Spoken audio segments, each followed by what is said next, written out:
নামে সারা জীবন বদনাম করলে সারা জীবন, এখন সেটা মিলে গেল। তুমি এই নিয়ে কি বলো? তুমি সবসময় বলতে ডিজন ওরকম প্রকৃতির লোক, আজকে এই কথাগুলো মিললো, তুমি এই নিয়ে কি বলবে? আমি কি বলবো বলো, মানুষটা মনে থেকে খুব ভালো ছিল, হ্যাঁ এটা আমি বিলিভ করি, ঠিক আছে। তো ওই যে পাক্কা শুয়োরের বাচ্চা বেরাবে জানতাম না। ওকে আমি দোলের দিন একসঙ্গে বসে মদ খেয়েছি, কিন্তু হ্যাঁ শুয়াচ্ছার দুখানা বিয়ার খেয়েছে, খেয়ে ভেগে সে ভিডিও আমি ছেড়েছিলাম। ওকে বোঝাচ্ছিলাম যে কথাবার্তা সংযতভাবে কথা বলো, যা বলছো ভালোভাবে ভেবেচিন্তে কথা বলো।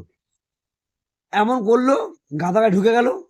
ভাই এবার নিজের গান নিজে সামলা। আর কি বলো ভাই, কিছু বলার নেই আমার। আর তোকে তো ডেকে তো পরের দিন বলছে বলছে কুকুরের মতো ঘুরে বেড়াচ্ছিল। একদম আমাদেরকে ডেকেছিল, আমরা নিমন্ত্রণে গেলাম, পরের দিন কি বলছে কুকুরগুলো খেতে এসেছিল। দেখো একটা কথা বলি আমি, অনেকে বলো তুই ডিজনের কাছে যাস, হ্যাঁ ভাই আমি ডিজনের কাছে যেতাম, আমার প্রতিটা ভিডিও দেখবে, আমি ডিজনের নেগেটিভ করতাম, আমি ওর তেলুয়া চাটতাম না, আমি আমার প্রতিটা কন্টেন্ট হচ্ছে ওর মানে উইক পয়েন্ট গুলো, ওর বাজে জিনিসগুলো তুলে ধরা, সেটাই ছিল আমার কন্টেন্ট গুলো। আর আমি কখনো ডিজনের তেলুয়া চাটিনি। আবার নেক্সট দিন কখনো যদি যায় তো আমি সেই রোস্ট গুলোই করবো যে রোস্ট গুলো আমি করে এসেছি। অনেকে হয়তো ফোন নিয়ে রোস্ট করে, আমি সেইভাবে না, মানে অন্যর ভিডিও তুলে রোস্ট করে, আমি ওর সামনে দাঁড়িয়ে করে রোস্ট করি।